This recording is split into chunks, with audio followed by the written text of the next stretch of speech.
Well, we start from the police service, and it has, in a statement, cautioned the religious community against communicating prophecies contrary to the legal framework. Now, the service maintains it stands ready to enforce laws on publication of false news to secure law, order and security.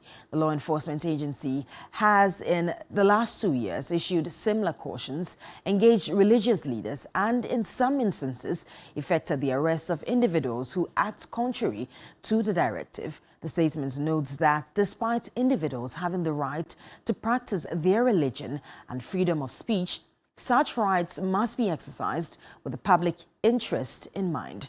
Such prophecies, it adds, tend to, in some instances, cause needless panic, fear and alarm, and must be checked.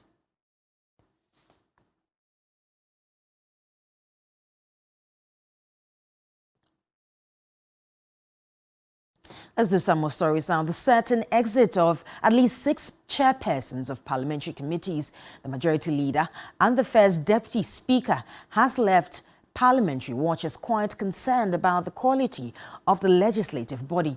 Now, quality of parliamentary framework is predicted to possibly take a nosedive as a result of these exits once the life of the current parliament ends. Now, we'll hear from the African Center for Parliamentary Affairs shortly. But first, here's a report looking at exits occasioned by experienced legislators opting not to seek re-election. The New Patriotic Party closed nominations for constituencies where they have sitting MPs on Monday. A trend of experienced MPs, particularly committee chairs who have decided not to seek re-election, is emerging. They include Chairman of Defense and Interior Committee Kennedy Ohine Japan, Chairman of Mines and Energy Committee Samuel Atachia, and Chairman of Lands and Forestry Committee Francis Minu Adabo. The rest are Chairman of Environment, Science and Technology Dr. Emmanuel Mafu, who is in his second term. Chairman of Trade and Industry Committee Carlos Ahinkra, who is also in his second term as MP, has decided not to return to Parliament. Chairperson of Gender and Children Committee and youngest Member of Parliament Francisca Otim-Mensah, also in her second term as MP, has also decided not to return to Parliament. Others, such as Majority Leader Oseche Mensah Bonsu, who entered Parliament in 1997, is the continuous longest serving Member of Parliament in the New Patriotic Party.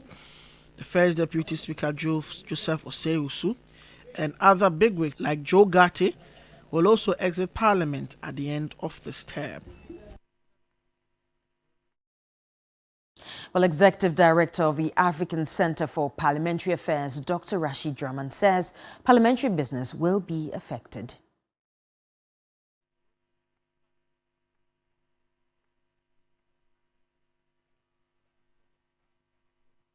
There's a push factors for most of them because if we look back, for instance, in a few elections before, we've had instances where most of these MPs, experienced MPs like Honorable Oseche Mensah Bonsu, have been seriously contested by people who think that they have overstayed their time in the House. And the parties have not done anything to protect these seats. I mean, that belong to these experienced MPs. So I think most of them are exiting honorably because perhaps they fear what is awaiting them either at the primaries or come election 2025. So I think the push factors would have to be looked at very seriously by these the political parties, because we need to get to a point in our republic where parties in advance of elections would have to define their legislative agenda and do everything in their power through their internal processes to come to some understanding of some seats that need to be protected. Right. Because, yes, we need diversity in the House. We need young people represented, women, people with disabilities, and so on. But at the same time, we can't lose experience because that counts a lot when it comes to the workings of Parliament.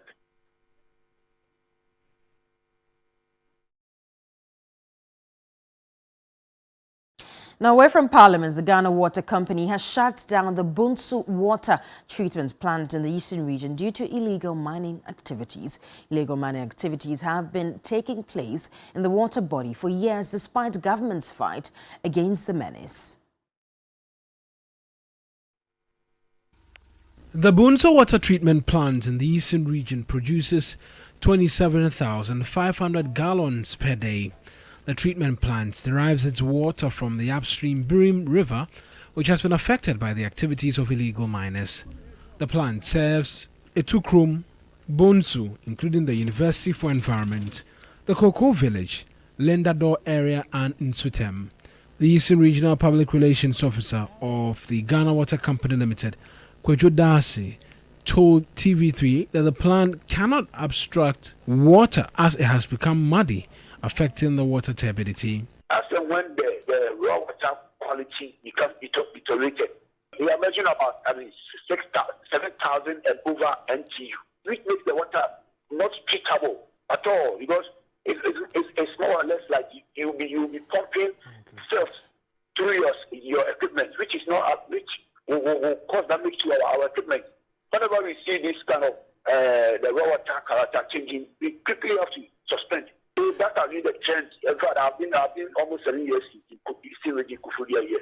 He noted aside the high cost of treating the polluted water, the company risks damaging its equipment in the process.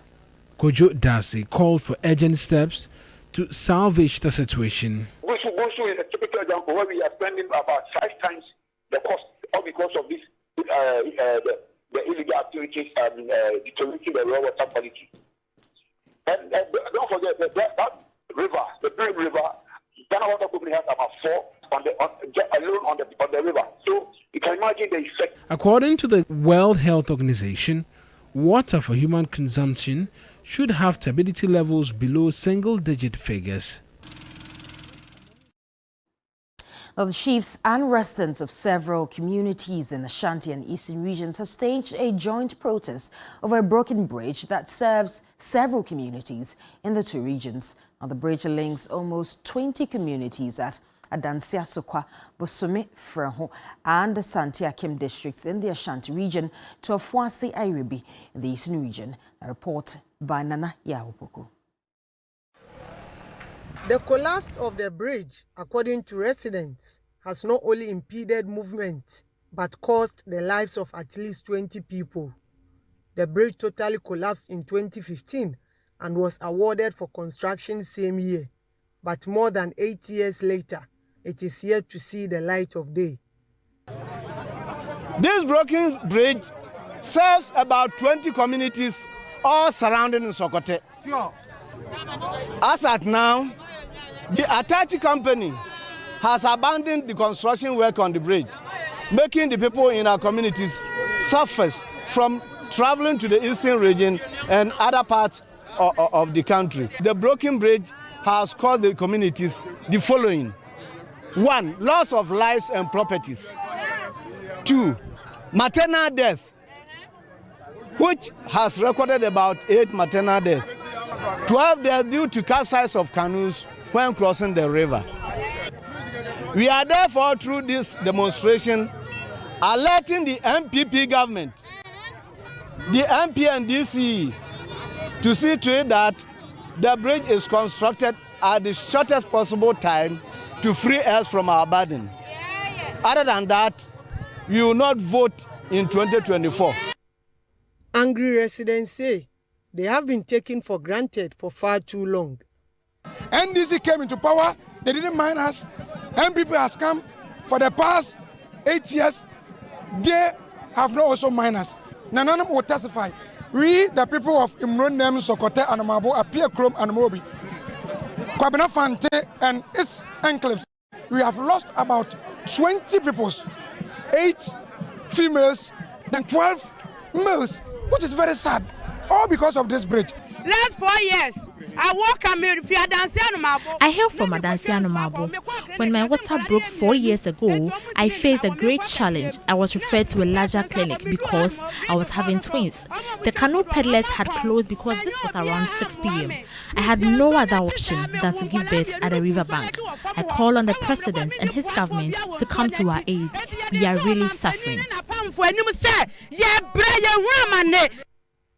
The bridge links 4 districts in the Ashanti and Eastern regions. Now we stay on roads, and the impact of bad roads continues to worsen as little is done to manage the situation. As potholes develop into gullies, the dusty nature of some roads poses health risks to motorists and residents. Now in this report, George Queenin assesses the state of the Kaswan-Winneba Road and the Pokwase stretch. This is the current state of the Kaswa-Winneba Road. Busy activities around this enclave have put excessive pressure on the 31-kilometer stretch. Deep cracks have developed along the stretch, making commuting challenging. Productivity is compromised owing to its bad nature. Drivers complain of the constant breakdown of their vehicles. It all points to the fact that the roads are bad. Government is also not helping the situation.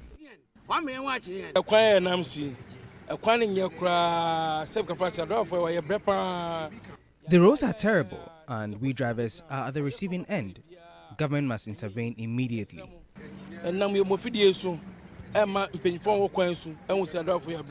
From Kaswa to Winneba, it's a short distance. They can do it. We don't know the reason why the everyday promise upon promise, promise upon promise. They are not doing it. We are pleading that they should have mercy on us. From Cape Coast. For traders, their wares are mostly affected by dust. Because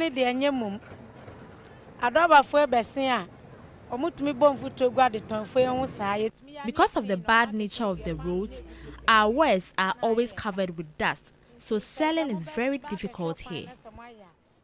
The ongoing construction at Pokwase Interchange has compounded the dust levels in the area. Visibility is a major problem now, and it is even worse now because of the onset of the Harmattan. Most houses close by have been covered by dust. Residents lament they contract coughs and colds on a regular basis. It will require a deliberate attempt to ensure some level of commitment goes into the intervention of these roads. George Queenin, TV3 News, Pokwase. Now on to some more stories. And rural poverty in Ghana is fueling massive rural urban migration, which is depriving farming communities of youthful hands needed to sustain the agricultural value chain. The people of Atono in the Jasikan municipality of the Oti region have started a transformative initiative to improve farming and also create jobs to curb the rural urban drift in the area. Report by Peter Kwao at Atono.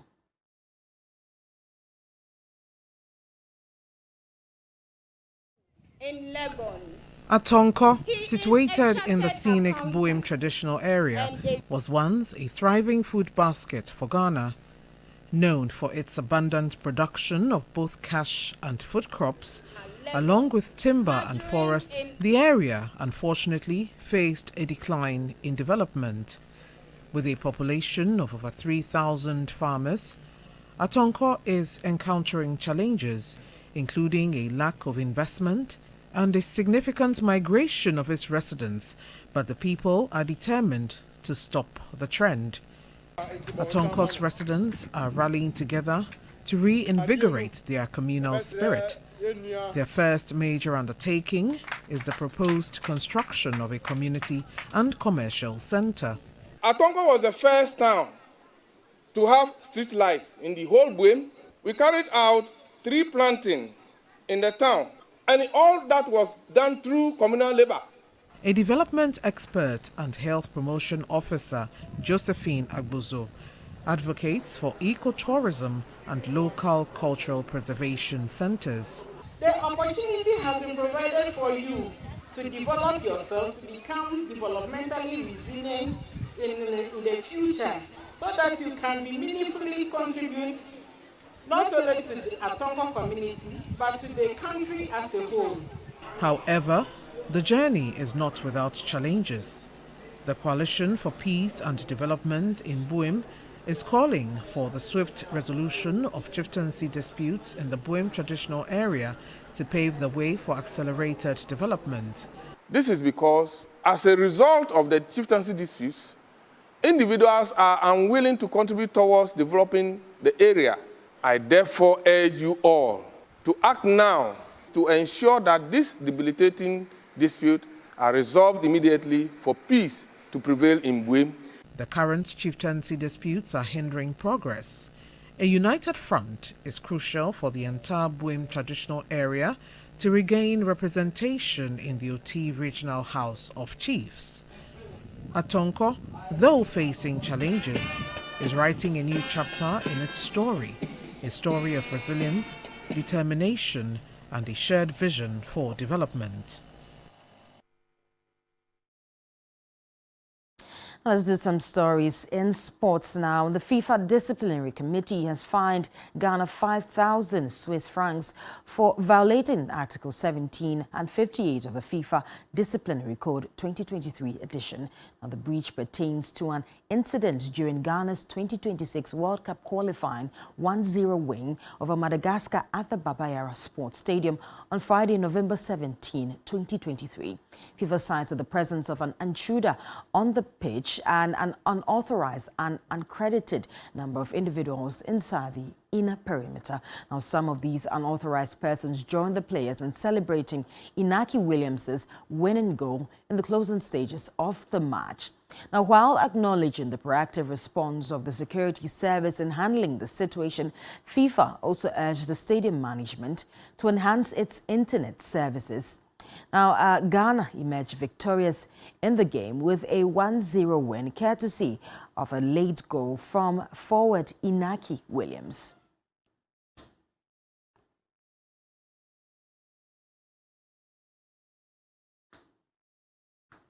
Well, that's how we wrap up the 6 a.m. news here on TV3. My name is Judith Brown. Do stay tuned. We'll be back with the rest of New Day.